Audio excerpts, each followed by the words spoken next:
It's really hard to watch Sal do that. Oh, sorry. All right.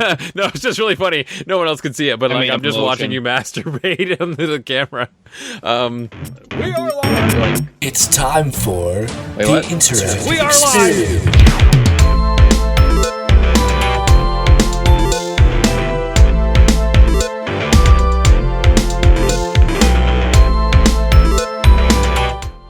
Welcome to the Interactive Experience, episode 135. I'm your host, Sal, your pal, and I'm here with... Go, Christian. Christian Meyer. I'm staring at Mark Bunn, who is staring down. On my phone. Hey. Yeah, he's so dedicated to the podcast. It's his first time back, and he's like, hey, what? Huh? We recording? We don't need no news. Mark, how you been? People. All right. It's been a while. I don't know. Mark, you've been playing old stuff, I think you were telling me before. Nothing new, nothing exciting. No, it's just Destiny. All Destiny. I finally got the level 400 on all three of my characters. And now I'm finding... You didn't think that you no did drive it with to one play character, that would be enough? No drive to play it. Yeah. I mean, that's important. There's no drive for Eventually, me you to need to play. Yeah, you need to quit. You need to move on. There are new game experience, like genital Well, that's why jousting. I was going to pick up Dishonored 2, but now with Final Fantasy 15 coming out in a couple of days, I figured, why start that when I'm just going to delve into Final Fantasy 15? That looks so bad. It looks so boring. Did you see Really? Did you see Clueless Gamer with Own it? Yeah, Conan? Elijah Oh Wood. my god. He was saying everything I felt when I watched those trailers. I'm like, oh, okay, so it is what I think it is. Nothing. It's going to be total ball-licking, boring shenanigans. Like, you're pushing a car. How is that fun? I don't know. I have no interest in Final Fantasy games anymore. It's just sad. He pushed I a know. car. I used to be so hyped about it. Like, I'm not like... Honestly, the RPG I'm looking forward to the most is going to be Persona 5. And that's not coming out till freaking next year now. So what is the appeal of Persona games? I haven't actually asked anybody, but I've been wondering for a while because I see these games and I just don't get why they are supposed to be good.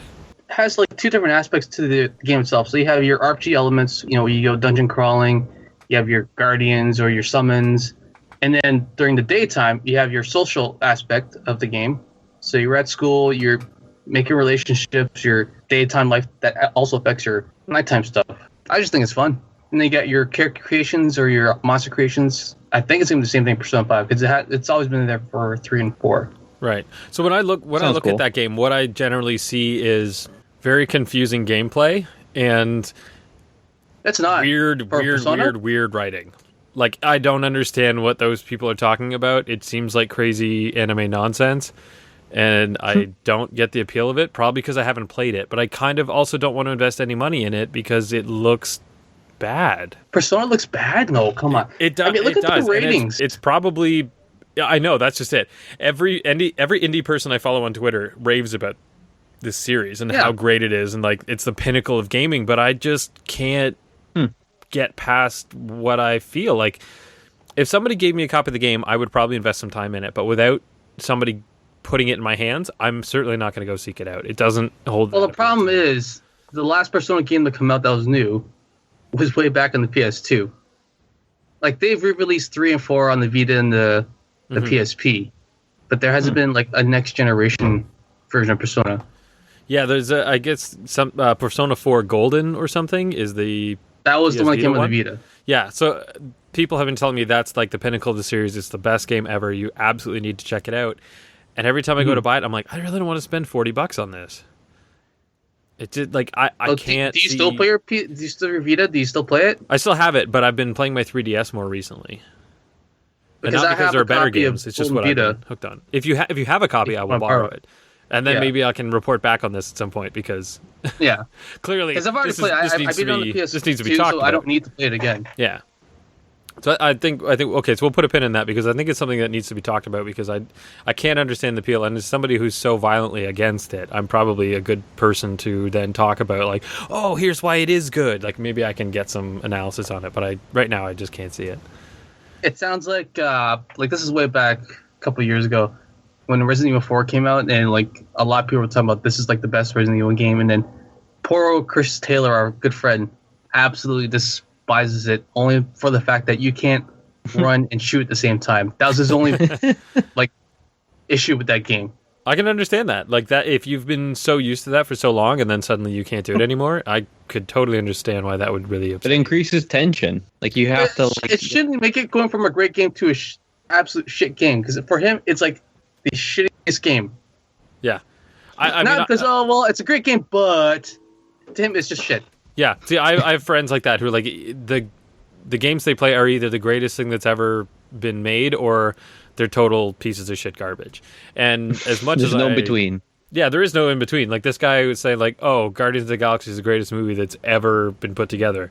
Like nothing comes close to it. So we always joke, like, "Oh, Citizen Kane, yeah, it's no Guardians of the Galaxy." So any positive experience we can say, like, "Oh, having sex for the first time, well, it's no Guardians of the Galaxy." Like that's just become the joke with him, and it works every time. It's just so funny. So Sal, you wanted to talk about... I really don't like that stigma. Sorry, was that? I was just saying, you wanted to talk about genital jousting at one point. You mentioned that earlier, and then you want to talk about... Oh, no.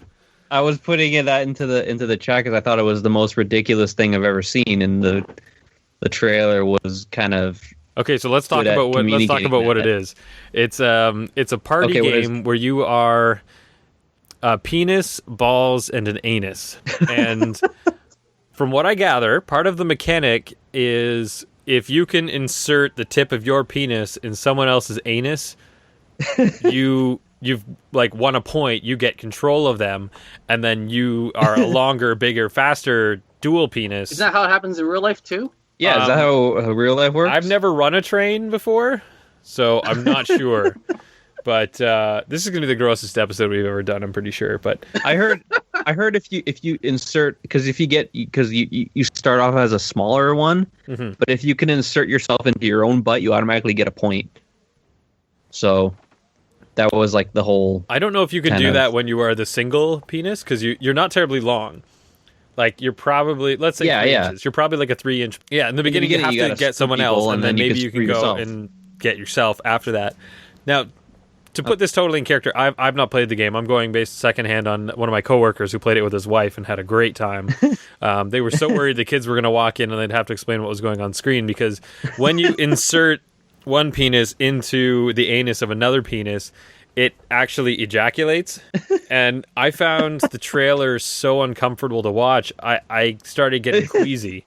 So I can't imagine playing this game. Like, it was just so uncomfortable to me, because I don't know if I was inserting myself into the game by like, oh man, how would that feel? Or I was just like, this is a really gross visual and I'm really uncomfortable about it. But I encourage everybody to go and at least take a look at this trailer, because it looks tremendous. And it's by Devolver Digital, so you know it's going to be a quality game. It's just going to be like weird and off the ball nonsense. Yeah, Devolver Digital. I thought it was a random indie company that made it. Yes, but the publisher is Devolver, and the publisher, they always do good stuff. So how do the balls come into play here? To be honest, I think those are like legs that kind of move you, because like you're laying flat basically, and the balls seem to like wiggle you around. So it's not so much like slithering snake. It looks more like that's the head that you direct, and then the balls look like they're shuffling along. I could be wrong, but they don't look like they play much use other than to make them complete genitals. Because if it were just a penis and an anus, it might not look like anything. But when you add the balls, it is 100% really phallic, gross nonsense. True. And it's funny. Yeah. So is it for PC? I believe it's for PC and a few others. I'm pretty sure you can get it on console. They'd ever let it on the PSN store? I feel like they wouldn't. That's a good question. Yeah, so anyway, genital jousting looks absolutely disgusting, but it looks like a great party game. Like, I imagine this is like hilarious to play with a big group of people. I think I saw 8 penises on screen, which is really impressive. And there's a ton of different modes. So in any kind of scenario, yeah. Oh yeah, it's wonderful to have 8 penises on screen. There's nothing wrong with that. Nothing bad about that. Looks like it's just on Steam. Okay, so just PC. Okay, that makes sense. Yeah, it does make sense. It's not like I certainly wouldn't have expected on Nintendo's platforms, but I kind of thought maybe it'd be PSN and Xbox. But yeah, PC for the win, because you can put anything on there and it's okay. Another party game that I saw that is actually coming to PS4, like actual physical release PS4, is Overcooked. Have you heard anything about that game? I've heard it's very, very good, and it looks super cute. What it appears to be is a a very confusing kitchen with many people in there. And when you make it the party game, it's everybody's got a different job, and sometimes those jobs can change. Like, people might be set up to do different things. So your job might be to run and grab this one thing and throw it in the oven. Like, you kind of have to just keep up with other people. And I believe other things can happen while you're going through that. Like, things can light on fire, or things can get jammed up, and then you're way behind, and other people have to try to rescue. Like, you're basically just trying to complete the kitchen conveyor belt to get as many of these foods ready. So that just looks like another chaotic party game, and it doesn't look like it's competitive in the sense that, like, oh, fuck you, I'm trying to beat you, I'm trying to fuck with you. It's more like, hey, let's just do the best we can as a team, and oh shit, bad things are happening. So it really does look like a great cooperative party game, and probably something I would want to check out. I was talking to Tyler, we should get some game night set up, but that'd be fun. Yeah, I want to get that game. I think the funniest thing would be is if we went to stream genital jousting and we just blurred off anything that was inappropriate. I just think that'd be really blur then. No, but we would have to we would, to make sure that people could still see what we were doing, we'd have to do it really in a really creative way. I think it'd be really funny to blur almost the whole screen but not the whole screen. I don't know. I think that'd be very silly, but I also think silly is fun. That'd be a cool idea. Yeah. So, what drew your attention to Overcooked? What was your interest there? Oh, I've always been like a fan of like those fast-paced like cooking games. Mm-hmm. Like, I think they're called parlor games or something. I don't know. I was a big fan of when I was younger. I was a big fan of Cake Mania and like Diner Dash, and I had this game on the Wii. Burger Time? I never played Burger Time. Is that the same idea? I think they're all the same idea. Way back in the 80s. Oh no. Sal is much too I didn't exist at that point. Way back in the 80s, I didn't exist back then. I didn't really exist, so I don't know. Just a tiny little sperm. Possibly, I don't know. I think I was created the 15 minutes beforehand, or something like that. I don't know. Mm-hmm. I don't look into it. And I don't think anyone does. Has gone deep. This is really deep. All right. But yeah, I just always been like a fan of them, and I saw Overcooked, and that looked pretty fun. And I like the fact that it's co-op. You know, it says it has like a single player kind of, or like its own like kind of mode. Right. Because I know the original game what that would be is like just the straight co-op. Yeah. So I don't know what the single player would be like, but that would be interesting to play around with. So what you've actually been playing new games. So you've been playing like Pokemon or something, the latest Pokemon. Yeah. I just got Sun and Moon. Is that it? Yeah. So I just got Pokemon Moon, and a couple days ago, Best Buy was having their VIP sale. It was like pre-Black Friday thing, mm-hmm. and they had Call of Duty Infinite Warfare and Battlefield 1 for $50 each. So I bought both of them, and I posted that photo on our Instagram page, IXB Instagram page. If anyone saw that. I got them both for like $112 after tax and everything. It was pretty dope. Nice. So, yeah. But yeah, going back to Pokemon Moon, I started playing that because people were basically, well, I wanted to get it, but people were kind of insulting me because they're like, "How are you a Nintendo fan and you're not buying the latest Pokemon game?" They're like, "Seriously, Sal, what the hell what's going on with this here?" Now, did you play either X or Y? So the last Pokemon game I ever bought and played. So I bought Diamond and Pearl. Mm-hmm. Then I stopped for a while because I'm like, okay, I was sick of the game. I was sick of the idea. I was sick of the whole premise. And then I got Black and White, and that's like the first game where they took out like the HMs and stuff. Like you didn't have to use cut and stuff. So that was pretty cool. And they had an all new Pokemon. But then, because when I bought that game, that was like 2010. When I bought that game, I thought that from what it sounded like you couldn't catch the old Pokemon. So like in the beginning of the game, you only see new Pokemon, and I was like, wow, that's great. But then they started bringing the old Pokemon in once you get like farther on the game, and I'm just like, wow, that sucks. Like I don't want to catch like 700 Pokemon because I'm like a completionist, right? Yeah. So I didn't Mark about how that goes. He's got to platinum every single one of his games. Exactly, yeah. So it's like stressful when there's like these Pokemon that I can only get from events that I can never go to. It's like, So I think Black 2 and White 2 came out. I skipped that. Then X and Y, I skipped that. Alpha Sapphire, Heart Gold, Soul Silver, I skipped all those. And Yeah, I just got Pokemon Moon because yeah. So I'll just give you a little background. Cool. I skipped a bunch of those myself too, and I did not miss them. Like I wasn't thinking, like, oh man, I really wish I could go back to Pokemon because the last one I had a good time with was Fire Red for the GBA, and that was a remake of the original, which was great. I loved it. I thought it was the best. And when I tried to play some of the newer ones, there were so many weird mechanics like petting your Pokemon and playing games with them, and there's weird dress-up stuff. And some of that was required, and I was like, I don't want to do any of this at all. If I wanted to do any of this, I would play something else. Like, Pokemon to me is not that. I would actually rather if they got a whole new story and mechanic and made Pokemon something totally different.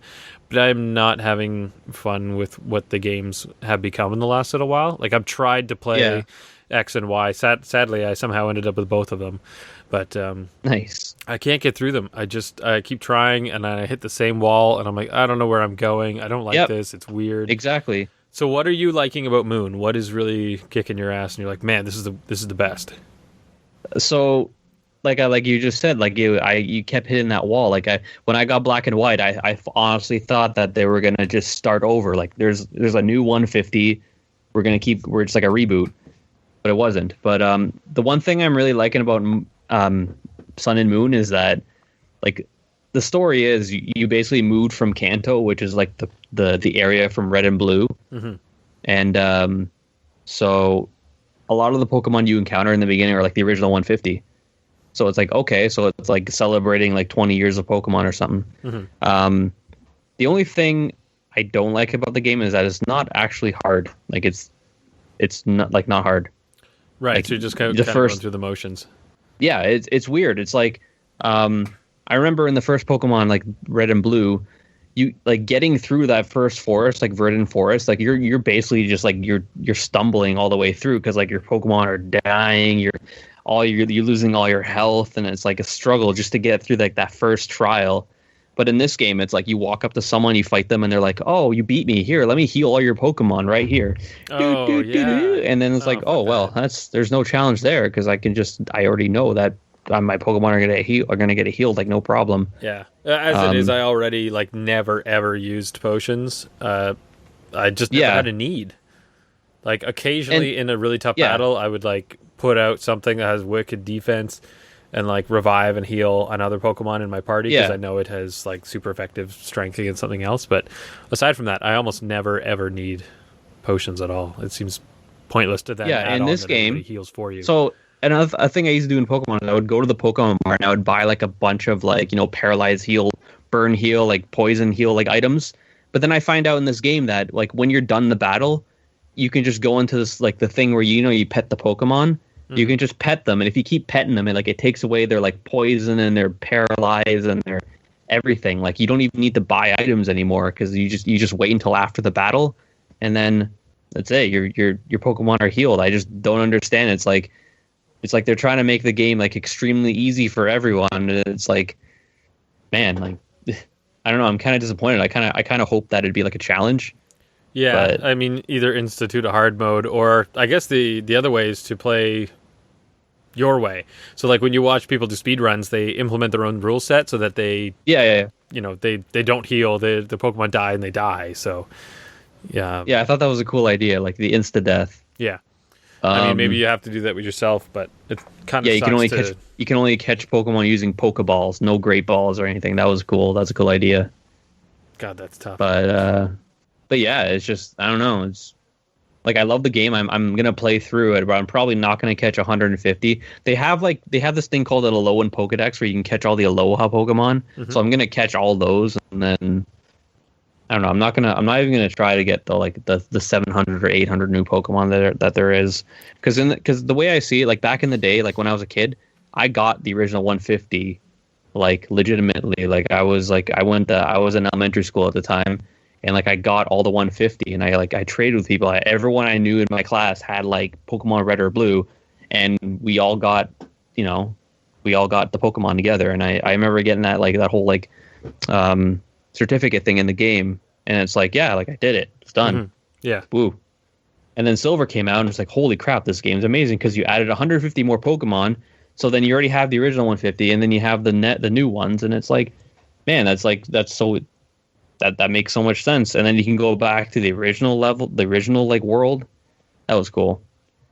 And then everything after that was just like, I think Pokemon like Sapphire came out when I was like grade 9 or something, and I was like at that point I was like, man, I need to like grow up or something. I don't know. Yeah, I kind of like some of the things they instituted back in the day, but some of it's just totally pointless and meaningless. And then, it really changed the game. And people keep saying, "Oh, this is the one you have to get back into." And when I hear why, it is, nope, I don't. I just don't. I don't see it. I don't think I'm ever going to go back to Pokemon. I keep thinking I should, and then I hear what makes it special, and I'm like, nope. You know what? I don't want to. I mean, it is a really, really good game, but I'm comparing it to like the experience I had when I was a kid. Now they just like, and another thing. Oh wait, another thing that they added was, when you select your move, like when you go, it goes fight, and you pick your Pokemon moves. It'll tell you at like beside the name of the move if it's super effective against the Pokemon. It's like doing the guesswork for you. Yeah. It's so dumb, man. Everything you're telling me is just reinforcing. Yeah, they dumbed it down. They dumbed it down so much that you don't feel like aha when you beat something, because it's like, oh, the game could have played itself more. It's like the same thing they're doing with Zelda, where it's like every 5 seconds, like Navi or Fee will pop up, and it's like you see a door and then you see a key, and then they're like, hey, if you put that key into the door will unlock. Why don't you go do that, Link? And then it's like, well, that's fucking great, because now I have no satisfaction for finishing this puzzle. They literally did that with Super Mario or New Super Mario Brothers something. One of those games, like you could, if you died too many times, you could make the game play itself. Yeah, the Super Guide, yeah. Yeah, that is Nintendo now.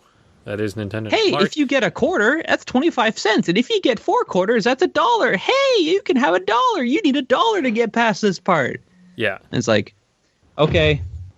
All right, Mark, what do you got on your phone there? You've been staring at it for a while.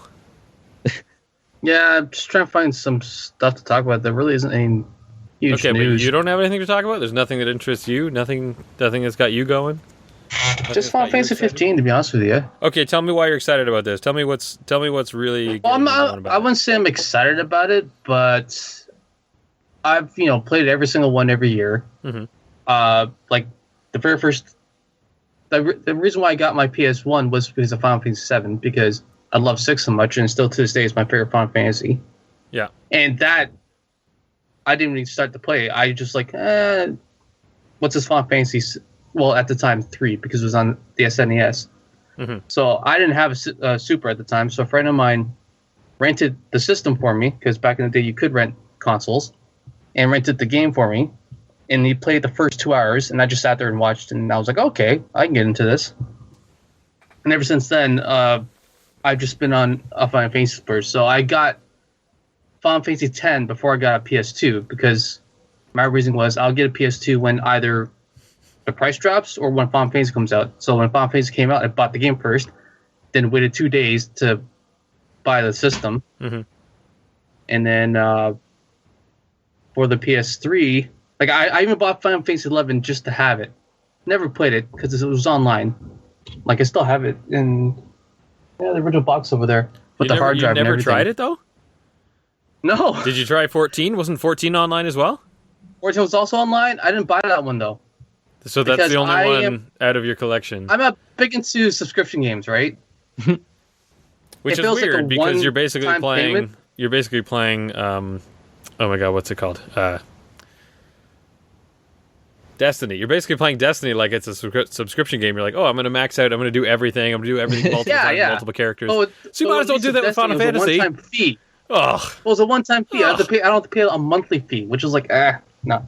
Because it could theoretically save you money, because you wouldn't have to buy other games. You could just spend all your money on this one game, $12 a month or $14 or whatever the hell it costs. Well, who wants to do that? You won't play all the games. You don't. You play 2 games. Yeah, I still buy the ones that I will play eventually. And then you don't play them. You're like me. I buy games because I want to play them, and then I don't play them. But you do play one game all the time, so at least you are playing games. Yeah. Okay, so it's not so much that you're excited about Final Fantasy 15. It's more like, yeah, I feel like I owe it to buy it and play it because it is single player, because it is offline. And I want to get back to an RPG so badly, and there hasn't been like a very good one. What did you think of Bravely Default? I never played it. I have no interest in Fallout. No, Bravely Default. Bravely Default. Oh, Bravely Default. I'd say it's the Fallout. Sorry, you cut out there. Yeah. No, Bravely Default was awesome. I never finished it though, so I still have to go back and finish that. Just because I find it hard when you're at home to just pull out a portable system and on a portable when you have this big screen staring at you, right? Yeah, exactly. Yeah.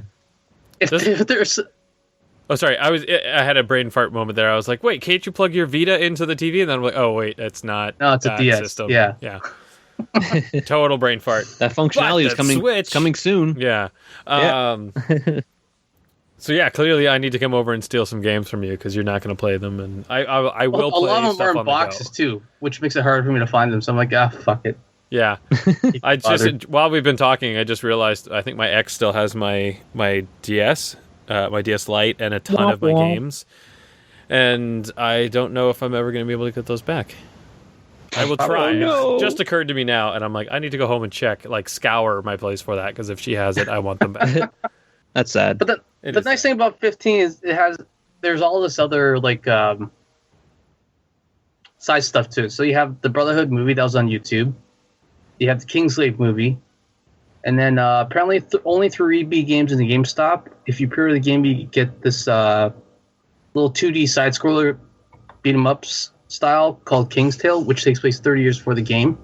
So there's a lot of lore to it, so that's kind of got me interested into trying that out, see what it's all about. Sure, some of that stuff sounds interesting, and maybe the story is more interesting, but I have literally felt like anything Final Fantasy related in the last several years has just been like spooge. It's all just been like them masturbating. They just like to go over the same old garbage. They like to make it really cutesy. That's really hard to watch Sal do that. Oh, sorry. All right. No, it's just really funny. No one else can see it, but I'm just watching you masturbate into the camera. But that's all it is. It's just them getting off on the things that they used to do well that were interesting. They're recycling all the same old crap. They're getting so much more confusing with their stories. It honestly, nothing makes any sense to me anymore. Like Pokemon, right? Okay, but Pokemon is like, okay, let's make it easier and more hand-holdy, whereas Final Fantasy is more like, let's make this more weird and interesting, and it doesn't resonate with me anymore. Like Final Fantasy 7 and 9 had these very cohesive stories for the most part. Like most of their arc made perfect sense, and especially Final Fantasy 9, it felt like an opera. It was just this lovely thing with several acts, and I got so into it. I even played it again recently on Vita, and I loved it just as much as before. But all these other things are so nonsense. Like you think of the first Kingdom Hearts. It had a relatively cohesive, understandable story. But then you got all these weird extras to it when you got into the second one and the third one, and then they've got this like 3.5 or something and 3/5 or something. It all turns into complete nonsense. Like it's almost like they stopped telling stories, and like everybody's trying to have that deep thought rather than telling a cohesive story. They just want to, come up with poetry to try to give meaning to something that's meaningless.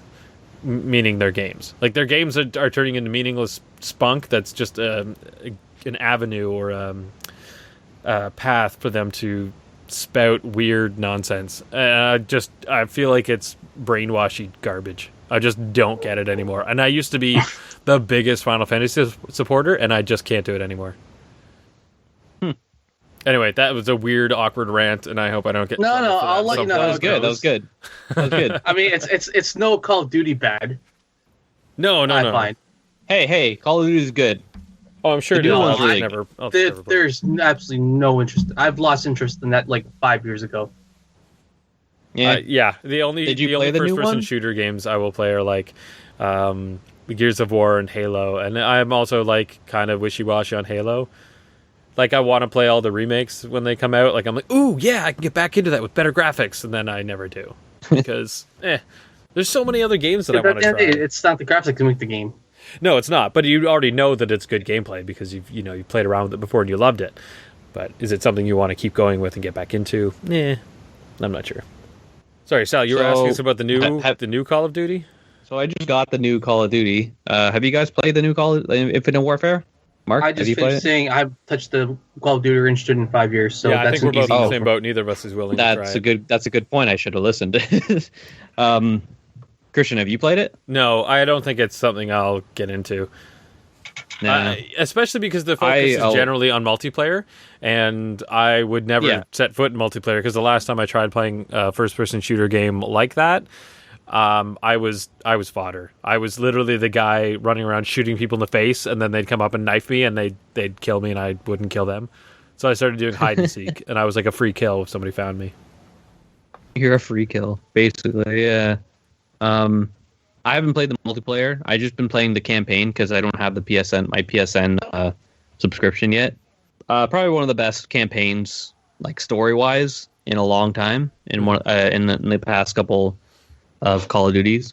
Like, is the first person campaign substantial? Like you're several hours into it and still feeling like it's worthwhile? It is. It is really good. So basically, it's not a spoiler because it's at the very beginning of the game, but like there's this like spaceship, like giant ship called the Retribution.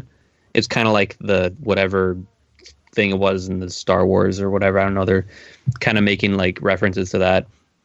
And then the captain dies, and you're like the highest ranking like officer on board. So then you get control of you become the captain of that ship, and then it just kind of branches out where you can go to any like mission you want, and then it somehow affects the game. Which is really cool. It doesn't make sense why the captain is like leaving the ship to fight because he's like spunky, like, oh, I'm gonna fight. Not this captain. I fight with my men. Blah blah blah. Is this Jon Snow? I don't know. He looks familiar. The guy. No, I don't know what character's playing, but Kit Harington is in the game. Yeah, I can kind of see some famous people, but I don't know them that well. But I don't know. The guy They've been doing that a lot in the last couple of Call of Duties, getting like big name actors like Kevin Spacey. I think was the one before that. Yeah. He was like that's the one actually I played before this. It was a Kevin Spacey one. Yeah, see, I feel like if these games were more focused on the single player campaign, I'd be more into them. But I know that their bread and butter is the multiplayer. Yeah. So I'm more interested in trying something like Spec Ops, which I know has this amazing single player campaign. Sorry, I'm specifically Spec Ops: The Line. I'm sure there's like another one that I'm not familiar with. Yeah. I heard that was a good one. That has a messed up ending too. Oh, yeah. See, I kind of like the weird, like, oh, fuck you! You didn't see this coming. I kind of look forward to that. I want more of that. Yeah. Oh. It's such a twist at the end. Holy shit. Mm-hmm. Oh, I just wanted to say like that. The ending of that game was really, really good, and I totally like. It was one of those things where you hope it ends this way, and then it does. Because like in Advanced Warfare, the one with Kevin Spacey, like, ooh, shocker, Kevin Spacey's the villain. Then oh no, he tries to do things, and then you find him, and then you kill him, and it's like it was dumb.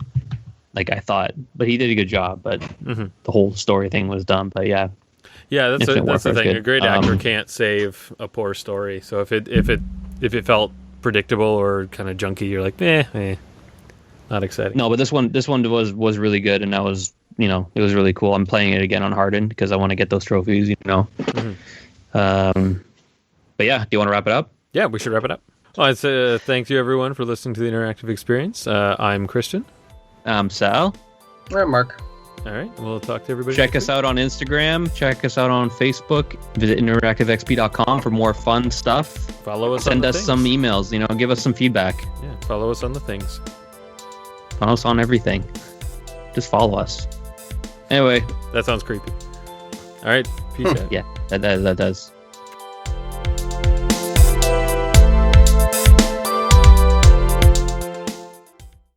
I thought that was great.